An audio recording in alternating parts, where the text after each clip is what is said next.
Hello, and again, welcome to Bit Depth. I'm Santiago Ramones. Across from me is Reece Carmen.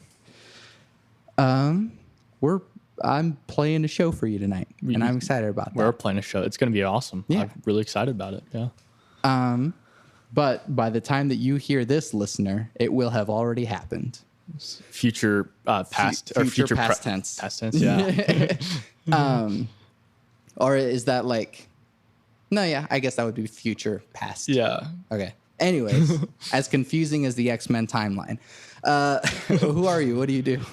So I play drums, and the Kellys is kind of that's not the thing that I'm known for. I guess I'm more known for the Instagram page I run, where I talk about local music. I talk about albums that come out, shows, just stuff that interests me in the local scene. So yeah. So I'm gonna ask about your music stuff, and then I'm gonna ask about you talking about music stuff. All right, awesome. Well, I mean, I guess one thing. How old are you? That's kind of notable. Okay. Yeah, so I'm 16. I just turned 16 on this last Wednesday. So I'm definitely probably one of the youngest people to actively go to shows in the music scene. Yeah. Yeah. But that's awesome. Yeah, I wish more young people would be into it because it's great. It's a lot of fun. Yeah. And it gets, I mean, the more that the younger generations are into the music scene, the more big and connected that the whole scene can get. Absolutely. Yeah. So how did you first get started in music? So I first got started in music, I suppose is 9 years ago, I believe. I was about 7 years old. Or actually, I started before that. So I was 6, and I really wanted to get a drum set. Yeah. Right. I really wanted to play the drums, and my parents were like, "No, you're not going to get to play drums. You're going to play piano first." Yeah. So I started taking piano lessons when I was 6 years old.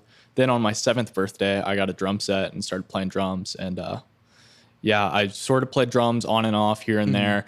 And then whenever I was, I guess, 12 years old, something like that. Let's go with that.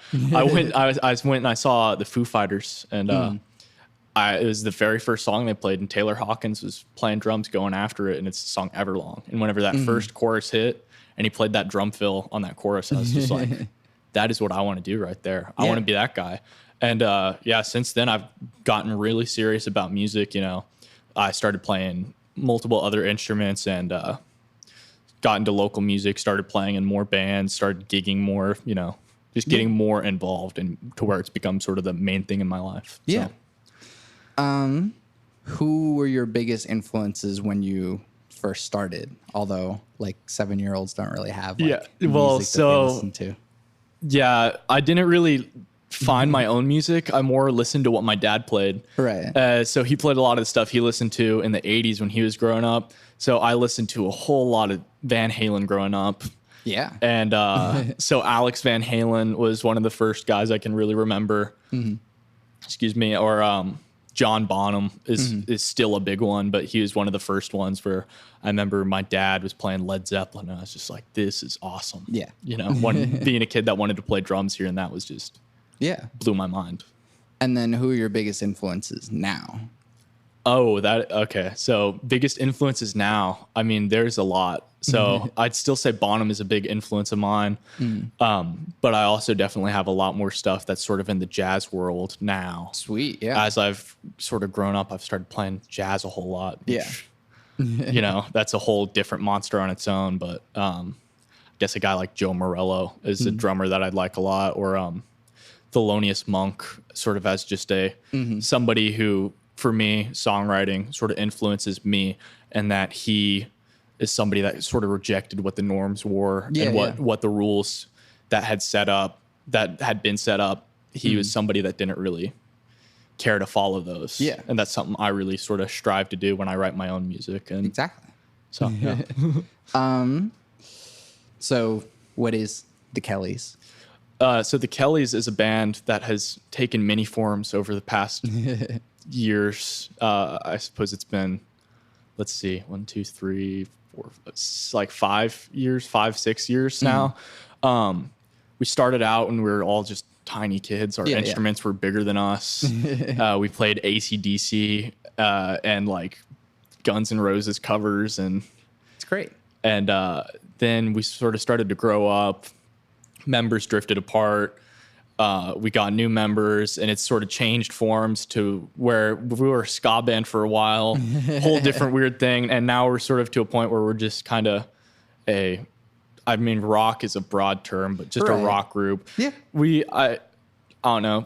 We have influences from a lot of stuff. We really like American football and like emo stuff like that. Yeah. Sort of math rocky. And then we also though really like, like King Gizzard and the Lizard Wizard, which is psych rock stuff. So we kind of have eclectic influences, but rock is sort of the most generic term to describe us. Is there like a core, like few of you that are the Kellys? Yeah. So it's the three of us. It's me, Easton Fowler, and Bennett Watson, who Easton is guitarist, and him and I both sing, and then Bennett plays bass. Okay. Yeah. That's the Kellys. And you can catch them around Norman sometimes.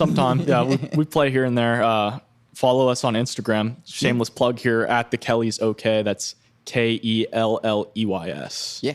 So so then what is your goal as a musician? So my goal as a musician is to just sort of, quite frankly, this is something I haven't really thought of before, but just to like do stuff that makes me happy. And music is something that makes me happy. So to make music and make music with people I enjoy making music with, and hopefully someday make a living off of that. Yeah. So that's one of the best, simplest goals to have. And then how and why did you start writing about local music? Okay, so this is actually kind of a funny story, because whenever I originally started my Instagram page, I had no intention for it to be like the local music sort of thing it is now. And like back then, I didn't think that I would write an article in OK Sessions or that I would be getting sent albums, like advanced copies. I was like, just not even in my wildest dreams would that be happening. But I started it out just as like a thing where, because people got mad at me for posting like just music recommendations on my like Instagram or Snapchat story all the time. So I was like, you know what? I'm just going to make an account where I'm going to talk about music I like. Sure. Just because why not? Yeah. And then it was at Totally Local Fest, which was put on by the Big News. My bands were playing. I was in two bands at the time, and we were both playing at that. And I just was posting about these local bands and started talking to them. And, sort of one thing led to another. And now here we are. And I pretty much just talk about local music. Don't really talk about a lot of stuff outside of that. So, yeah. Who are you excited about right now? Okay. So, big question. But that is a big question. There's a lot of stuff I think to be excited about. One band that really excites me, is Johnny Manchild and the Poor Bastards. Yeah. He was recently on Bit Dev. He's actually playing drums for me tonight. So he does some cool stuff. I think just as far as like kind of rejecting, talking about Thelonious Monk and rejecting the rules that were set up for music, sort of rejecting the genre. Yeah. And really influencing, because you've got kind of this rock thing going on that has sort of jazzy influences with the horns, and I just think they do a lot of cool stuff. I don't know. Whenever I listen to local bands, it's not so much like, I don't know if phases is the word I'd use, but I listen to them in kicks, Yeah. Another band I really like and that I'm really excited about what they're up to right now is Mad Honey. They've got an EP coming out fall, sometime around then. And then Smoky Motel is a band that's recording an album right now. Both of those bands are great. Check out local bands. I mean, there's a lot of stuff to be excited about.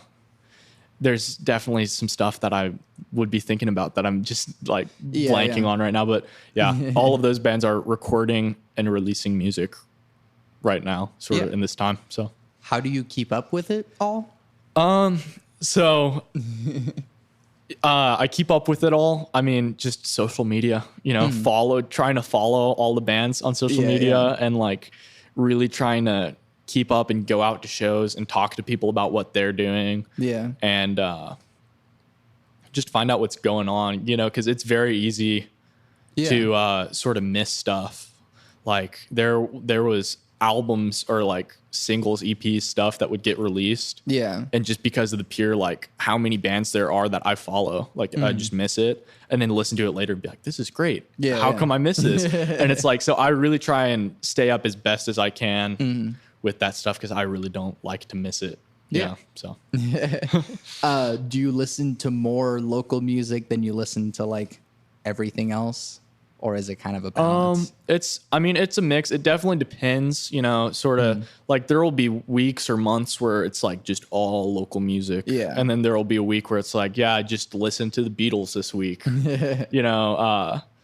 But yeah, I'd say I try to keep it a pretty even mix because I definitely don't want to miss out on like local bands or not listen to local bands that I like. Yeah. And, you know, I definitely want to support those artists. But at the same time, it's like, I love the Beatles and I love Led Zeppelin or Wolfpack or, you know, whoever. Yeah, it's hard not to. Yeah, it's hard not to. So try and keep it sort of even. Yeah. Do you have a plan to kind of do something with your like local music coverage, writing, whatever? So I'm not sure if this is so much a plan, but kind of a goal that I have with that page. Is to, like we were talking about, bring more young people into the music scene. Because, you know, being a high schooler, I've got a lot of friends in high school. So it's like, I want them to be into local music. So like, I like tell my friends about bands like I'm like, hey, listen to Bad Jokes, listen to Johnny Manchild, listen to, you know, whoever, and, or like get them to come out to shows. And that's sort of my goal is to grow the music scene and then also to make it, sort of create a hub where it's like you don't have to necessarily like have to keep up with like a million different things, you know, like to.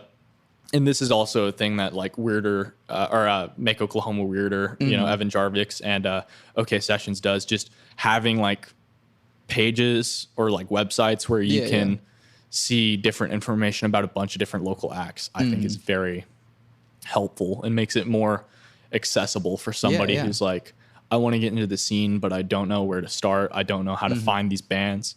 Just to have sort of a page where it talks about the bands and talks about the music. So,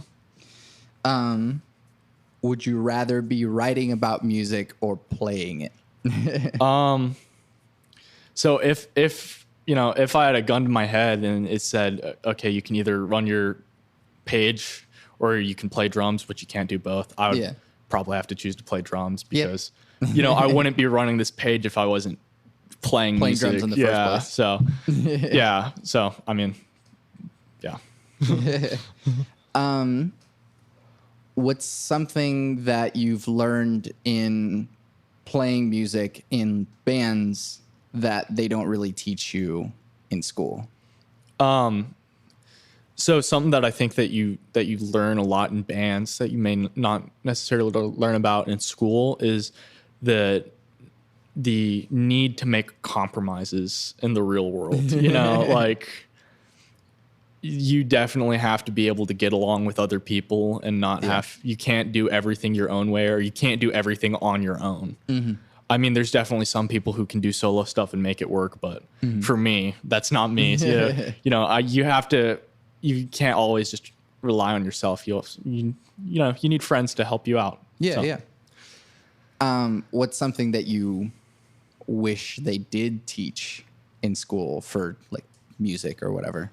So for music, I don't know. So school is, you know, in at least in public school and like high school, it's mostly classical music. I kind of wish there was more stuff to sort of get people into more contemporary styles of music, you know, like, I mean, there's a teacher at my school that talked about like trying to start a history of rock and roll class. And I think that'd be awesome just to have sort of stuff like that would be fascinating. I think. Yeah, exactly. And I feel the same way because the only thing that got close to contemporary music was show choir for me. Yeah. So. And I mean, we did like top 40s hits in the set, but like that was, other than that, just classical music. Yeah. Which do you even, because you're in marching band and stuff. Marching band, yeah. So do you even listen to the stuff that they give you, or is it just because? I mean, I listen to classical music, but it's definitely not like, you know, I'm not like sitting down every day and being like, oh, I'm going to listen to The Firebird by Stravinsky. Like, I'll listen to that every once in a while, and I think it's cool, and I appreciate it. Or like Bach, you know, like that's not stuff that I listen to every day, and I'm not going to kid you and say that, I'm so into classical music. Like, I appreciate it, but I don't know. It's definitely not something that it's like I could do this all day, every day. But yeah.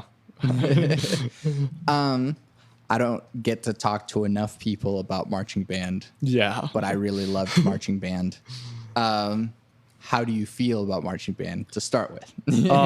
I really enjoy it. I think it's a fun activity. I mean, being on drumline, you know, it's fun. You know, you get to make like the drums are like sort of not the centerpiece of it, but the drums are definitely a more important part of it than a lot of other music that I maybe play, which is another super fun part about in school band, being in the jazz band at my school, is that drums are just, it's very drum centric music. Yeah.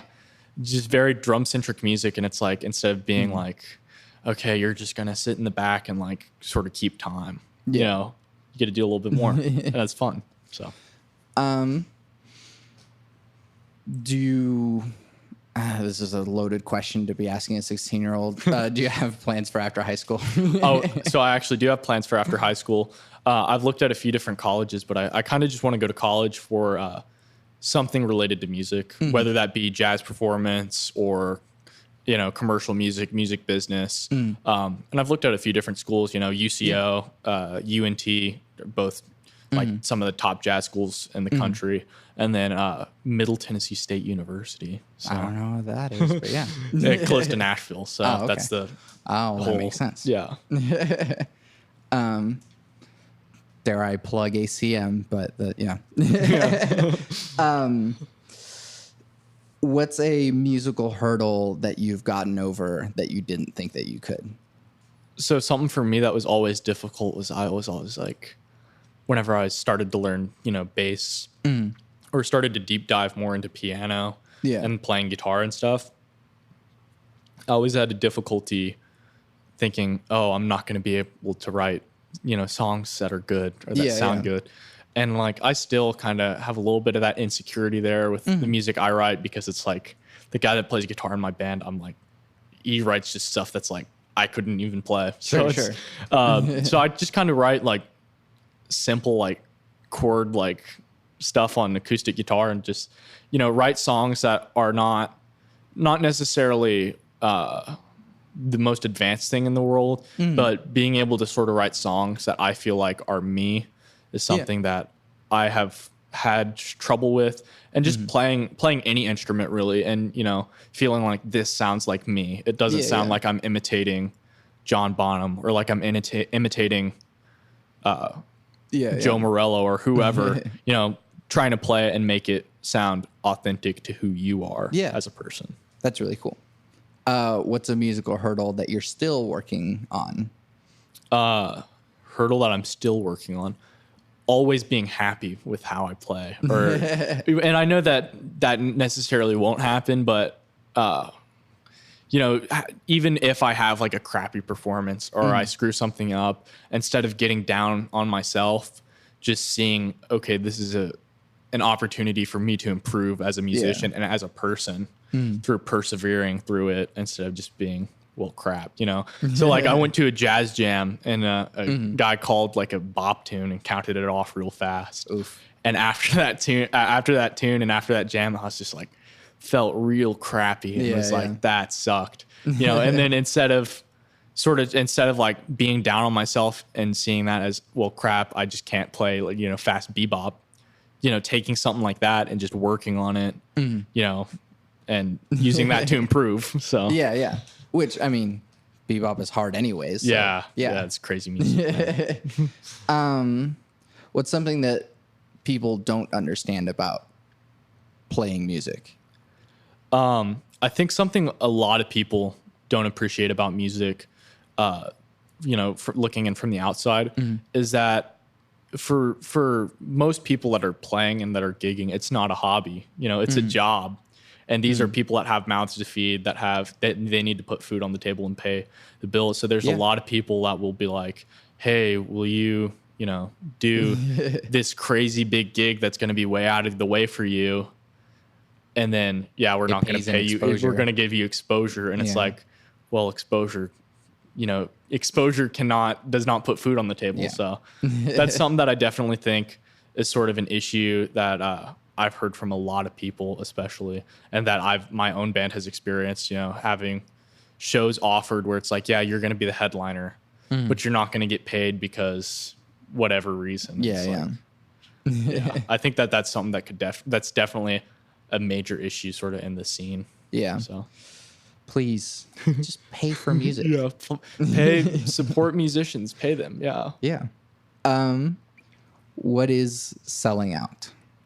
What is selling out in your opinion? In my opinion? I don't know. A lot of people say, oh, well, you signed to a big record deal, you're selling out. I think, I don't know. I think selling out would be if you are no longer making art that to you feels authentic. So making art that really speaks to you and that is something that you are proud of. And I think that I don't know that there's a ton of bands that really happens to. I mean, I've heard like horror stories about bands having to change their name, signing to a record label, and there's bands like, I mean, you look at the Strokes and their last album. I haven't heard it, but. Well, so the pretty much short story here, the Strokes by their last album was like, they just hated each other at that point. Okay. And it was a contractual obligation. And like, that album feels sort of sell outy, air quotes. Yeah. But I don't know. I kind of try to avoid that, saying, oh, you're a sellout, because I think that's kind of a lame excuse for, I don't know. For not liking someone's music. Liking someone's music. Yeah, it's like, just not, like, if you don't enjoy it, just say, oh, I don't like this. Not for me. Instead of, oh, you're like, people talk about Weezer selling out. I mean, I think Weezer still makes solid music, I don't know. So, but yeah. Unpopular opinion. I don't think Weezer was ever really that good to begin with. That's fair enough. Yeah. I mean, I think the first few albums are pretty solid. And then like after that, it kind of tails off a little bit. And people say they sold out, but still made decent enough songs. Yeah. Anyways, do you separate art from the artist? Absolutely. I don't think you can listen to like, I could not listen to a lot of the music I like without doing it. I think that there's definitely a line between like somebody encouraging some really like horrendous stuff in their music. Like, I'm not going to listen to like Nazi punk, like right. I'm not going to listen to stuff that is just blatantly racist, sexist, homophobic. But if somebody that makes the music is a bad person, like, a great example is the Smiths. Like, Morrissey's an awful person. The worst. He's the worst. But am I going to quit listening to the Smiths because he's a terrible person, or because, like, am I going to quit listening to Kanye because Kanye is like a douchebag? I can't listen to Kanye anymore. But yeah, that's me. Yeah. or like my favorite like example I always talk about when separating art from the artist is Burzum, which is a Norwegian black metal group. It's not really a group, it's one guy that does it, and the guy that did it is just a horrific person. And it's like he's terrible, but I enjoy the way the music sounds. So I'm gonna listen to it, and like in my head I know this is not okay what this guy did, but as music long sounds as you know good. The difference. Yeah, that's true. I think there's a lot of people that they sort of say that, oh, well, if you listen to this music, you must support that person's ideology. Right. And I just don't think that's. Yeah. I don't think that's the case. Or I guess you can pirate it if you want. Like, yeah, absolutely. Yeah. So don't pirate music. I did not say that. Why music? Why music? So as opposed to other art forms, or just as opposed to anything? Yeah. I don't know. Music, I feel like more than anything else to me, you can show such a wide range of emotion. So you can have the highest highs in music. You know, you can have a song like Mr. Blue Sky by Electric Light Orchestra, where it's just the most just optimistic song there is. And then you can also have really dark, emotional, you know, sad stuff. Like you listen to some Sufjan Stevens, where it's like that stuff, there's some stuff in that's real. You know, and I think that the way that music personally for me makes me feel and my own reaction to it is that, like, you know, if I'm listening to a great album, I can sit there and it just absorb that, and it makes me feel unlike anything else. You know, as compared to like a, I don't know, like a painting or some other art form where it's like, yeah, that's cool. You know, like Michelangelo, like, or like, you know, it whoever. Is very different. Very, seeing those very things cool in person, stuff. And like, I appreciate the great artistry, but it just does not elicit such raw emotions from me that some music is able to. Yeah, exactly. Can music save the world? I think yes. I think music is definitely something that can bring people together. You know, like I can't think of any specific examples, but I think that there are people that probably would not agree on much else that they could be like, oh yeah, we both like this music. Sure, yeah. And that could bring them together, you know, and music I think can be a positive force for change, you know. Well, you look at like some of the greatest civil rights activism was done through music. You listen to something like What's Going On by Marvin Gaye. Exactly. You know. So yeah. What advice do you have for musicians that are starting out? For musicians that are starting out, never that's a loaded question there. I know. Mean, it's broad. So I'd say for musicians that are starting out is come up with criteria for you that is gonna, so if you're making music, I've got 3 criteria, you know, where it's like, if I'm going to be involved in making music with somebody or being in a band, there's 3 things where it's, is it with people I enjoy? Is it satisfying to me to make this music, and does it pay? And if it doesn't meet if it doesn't meet 2 of the 3 criteria, then I'm not going to do it. Because if it's with people I enjoy, but I don't find it musically satisfying, and I'm not getting paid anything, it's like, it's just like, why don't I just hang out with those people? But exactly. Then if it's paying, but it's with people I don't enjoy, and it's not musically satisfying, then it's just, you're going to be miserable doing that. So, I mean, if you're trying to turn it into a career and trying to make money off of it, that'd be my advice. Other than that, practice. Yeah. If you want to be good, you gotta, I mean, you know, you won't get good overnight. Yeah. Nobody likes hearing that. But just practice. Just practice. Do it. All right. So changing gears, since there's no good transition into it, what is the role of spirituality or religion in your life? So the role of spirituality or religion in my life, this question is something to me, you know, I've been raised Christian my whole life and gone to church every single Sunday. But for me, as somebody who's also, you know, I'm very fascinated by science and very fascinated by especially space.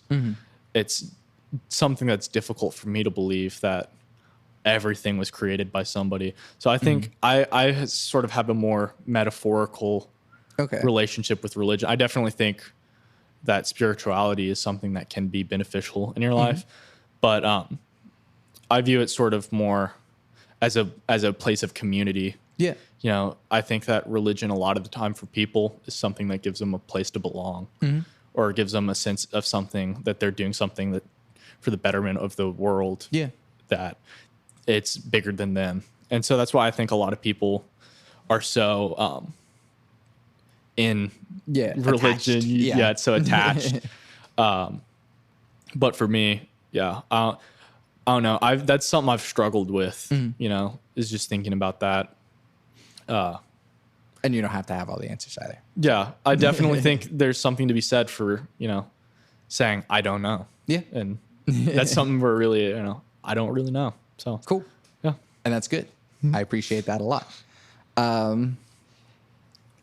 Continuing on that train, what is your definition of God? Ooh.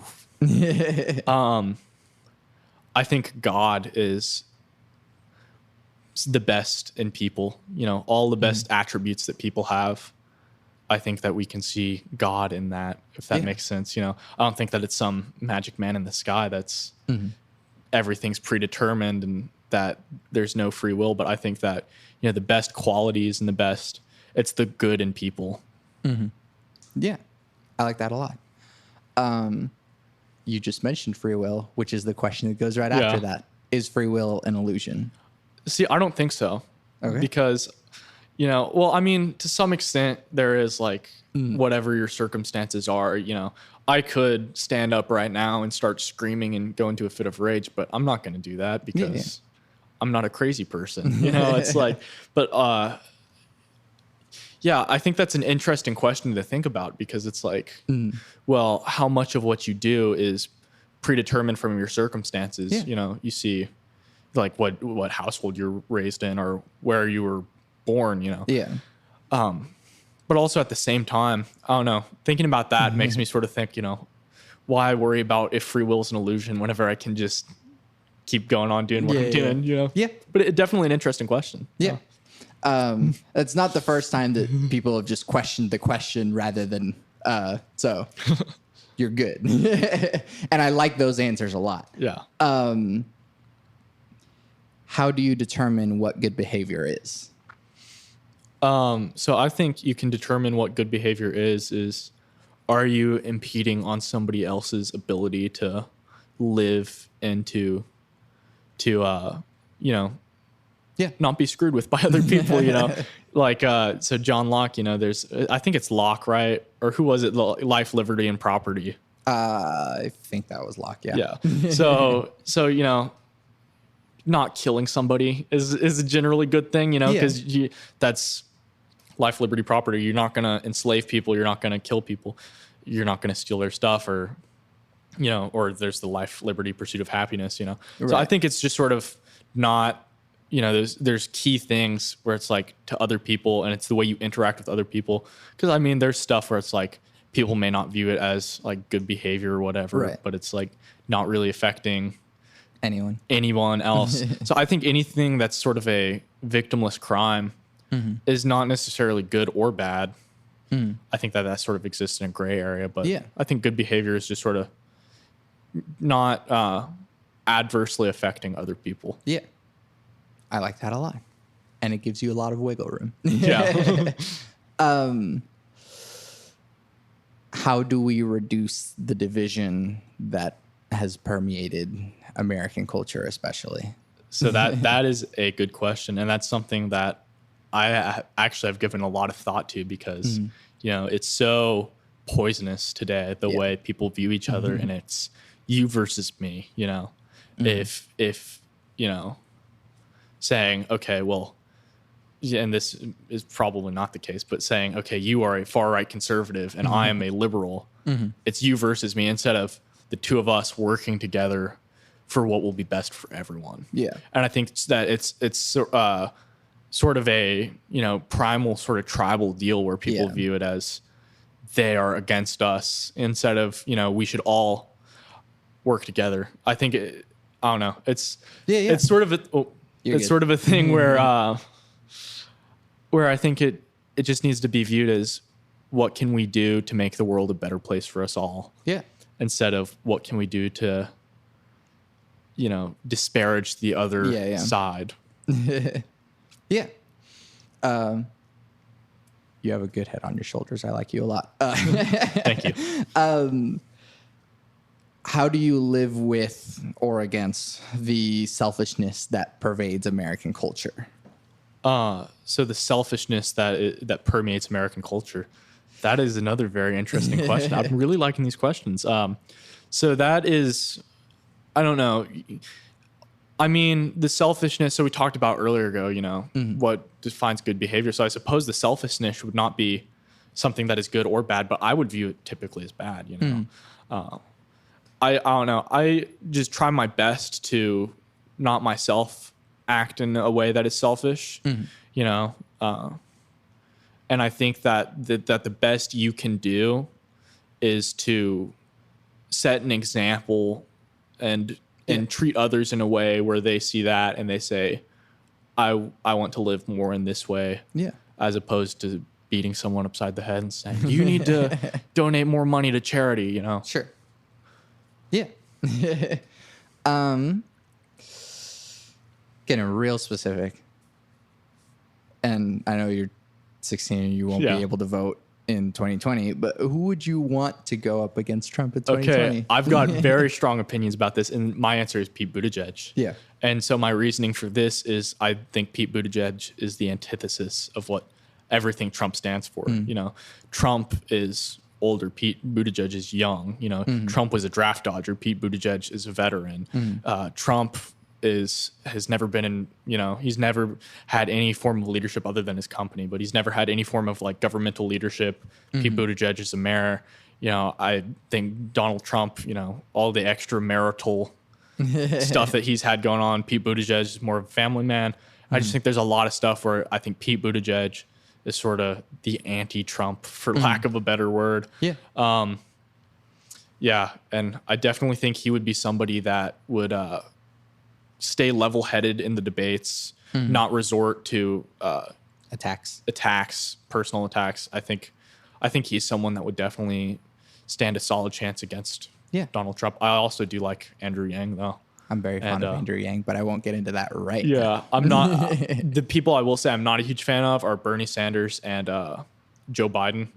Reasoning for that is I think Bernie Sanders is kind of a left-wing version of Trump. You know, he's got a lot of this sort of populist ideas and is very like, well, I'm just going to do whatever people want me to do. Yeah. Instead of I'm going to try and find for myself what I think is best. Yeah.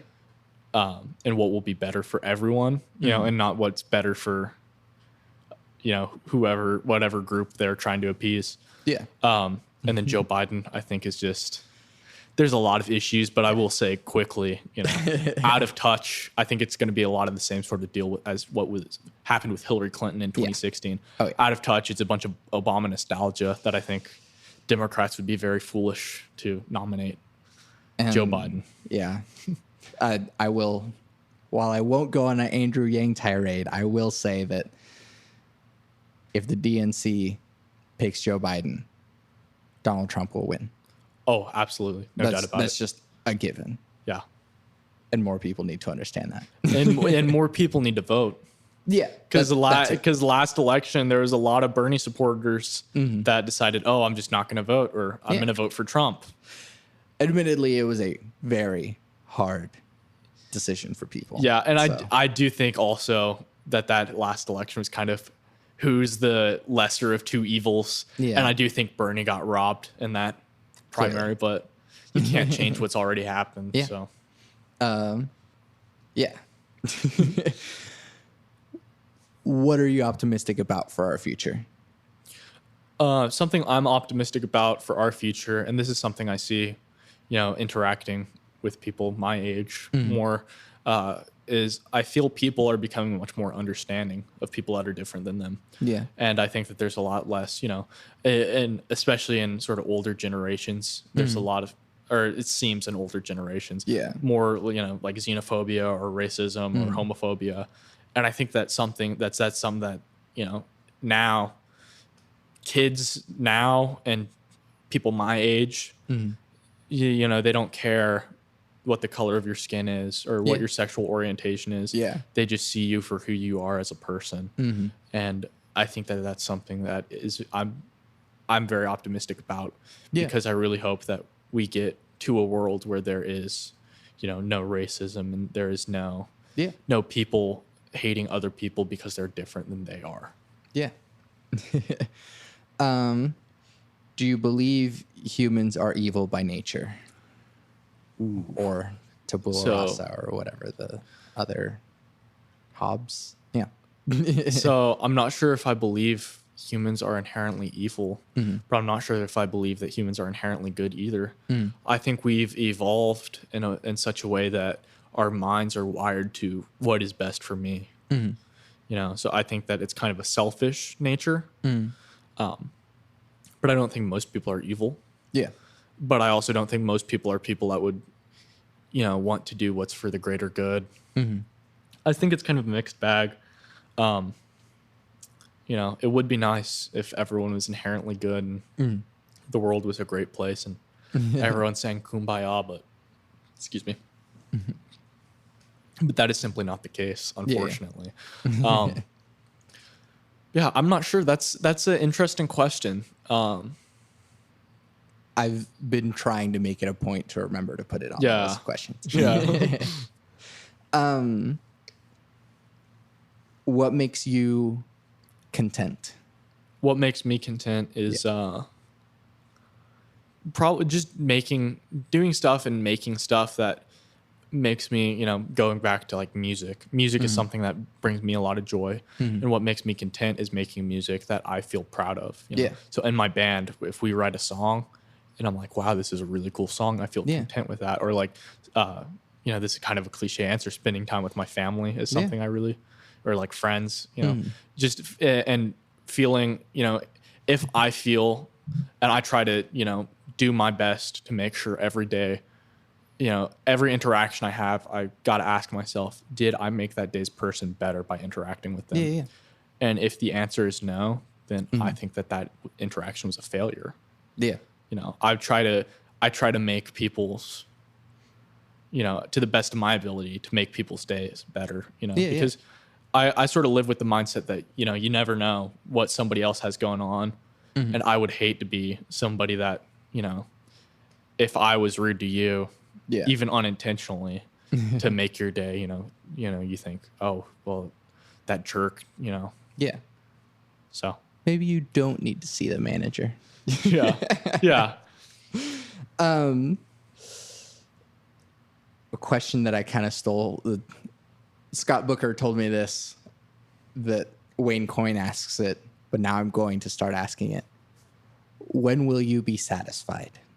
When will I? That is a interesting question. That is loaded.